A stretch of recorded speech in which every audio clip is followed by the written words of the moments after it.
Bonjour à tous, une vidéo pour revenir sur le bilan de la réaction immunitaire adaptative.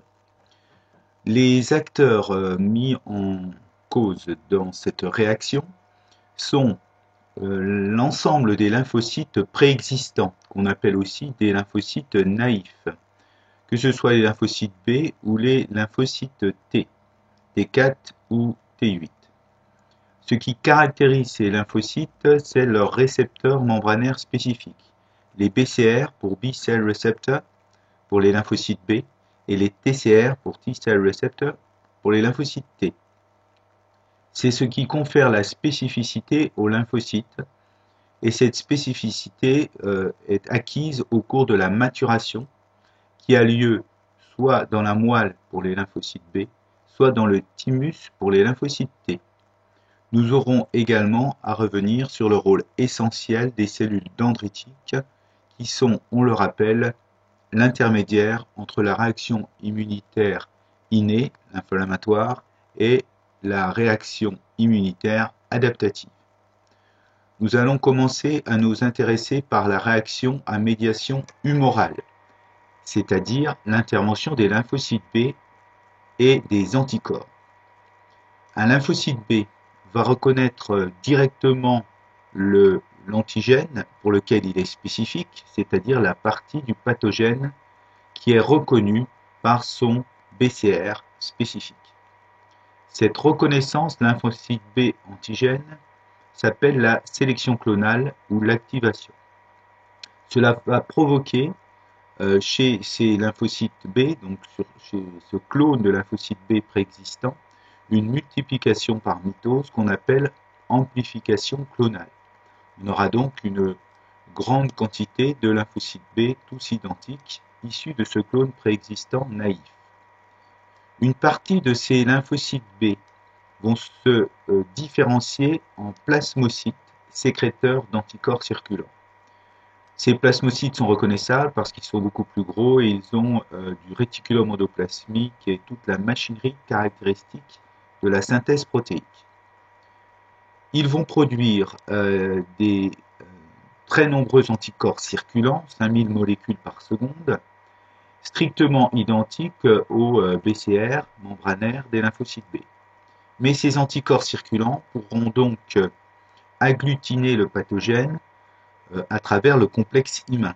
On rappelle, un anticorps peut fixer deux pathogènes en même temps, ce qui agglutine le complexe humain, confère le TP ou Sterloni.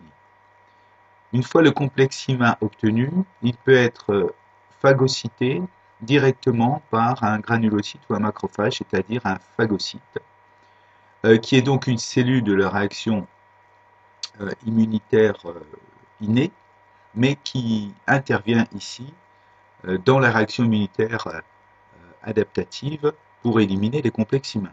Donc on a ici une illustration de la coopération cellulaire. Dans cette réaction à médiation humorale, c'est-à-dire grâce aux anticorps circulants, il ne faut pas oublier le rôle clé des lymphocytes helper. Donc nous revenons à l'activation des lymphocytes T. Un lymphocyte T, contrairement à un lymphocyte B, ne reconnaît pas directement son antigène pour lequel il est spécifique.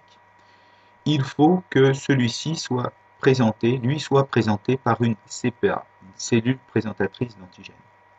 En l'occurrence, une cellule dendritique qui a phagocyté le pathogène grâce à la reconnaissance non spécifique PAMP-PRR. Le PAMP commun à de nombreux pathogènes, donc une même cellule dendritique pourra reconnaître plusieurs pathogènes différents grâce au PAMP-PRR. La cellule dendritique ayant phagocyté le pathogène va alors présenter l'antigène, c'est-à-dire la partie stimulante du pathogène, au cœur du CMH, le complexe majeur d'histocompatibilité. Le lymphocyte T, si on se concentre sur les LT-CD4+, va faire une double reconnaissance. Il va reconnaître le CMH, qui lui indique que c'est une cellule du corps qui lui appartient, et l'antigène pour lequel il est spécifique. Donc cette double reconnaissance se fait grâce au récepteur T TCR. Concernant les lymphocytes CD4, ceux-ci vont se multiplier, donc c'est l'amplification clonale, et se différencier en lymphocytes T helper, sécréteurs d'interleukine 2, donc qui font partie des cytokines. Et ces interleukines 2 vont être indispensables pour activer toutes les étapes de la réaction à médiation humorale, c'est-à-dire la sélection des lymphocytes B, leur multiplication, leur différenciation en plasmocytes, mais également en LB mémoire, que j'ai oublié d'évoquer d'ailleurs tout à l'heure.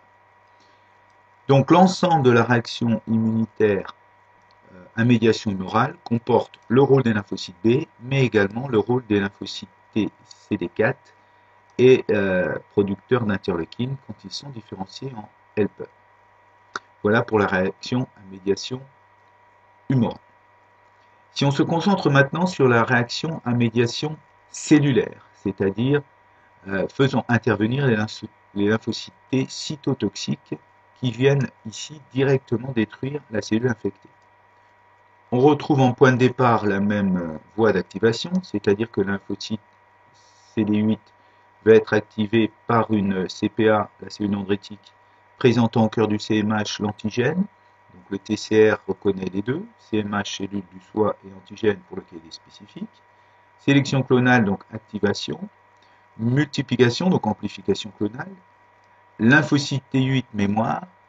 Et différenciation en LTC cytotoxique. Ces LTC cytotoxiques vont venir directement au contact, cette fois-ci, d'une cellule infectée par le pathogène. La cellule infectée va présenter au cœur du CMH l'antigène pour lequel le lymphocyte T est spécifique, ce qui va déclencher chez lui la production de molécules qu'on appelle des perforines, qui vont perforer, faire des trous dans la cellule infectée, et ce qui va permettre la rentrée d'eau, l'entrée d'eau à l'intérieur de la cellule infectée, ce qui va entraîner sa destruction. C'est ce qu'on appelle poétiquement le baiser de la mort. C'est donc la réaction à médiation cellulaire parce qu'elle fait intervenir directement une cellule au contact de la cellule infectée. Une remarque hors programme mais intéressante, c'est que le CMH ici de la cellule infectée n'est pas le même CMH que celui de la cellule présentatrice d'antigène pour que les deux réactions soient bien distinctes, soit l'activation, soit la destruction de la cellule infectée. Et de la même façon, les produits de la lyse de la cellule infectée vont être phagocytés, donc les déchets vont être phagocytés par un macrophage, cellule de la réaction immunitaire non spécifique, innée. Et là aussi, dans les réactions à médiation cellulaire, il ne faut surtout pas oublier d'évoquer le rôle central des lymphocytes T4, différenciés en helper, producteurs d'interleukines. On peut donc souligner que les interleukines sont absolument indispensables à toutes les réactions, et on comprend mieux d'ailleurs pourquoi le sida a des conséquences catastrophiques sur le système immunitaire, puisqu'il s'attaque directement à ces lymphocytes T4.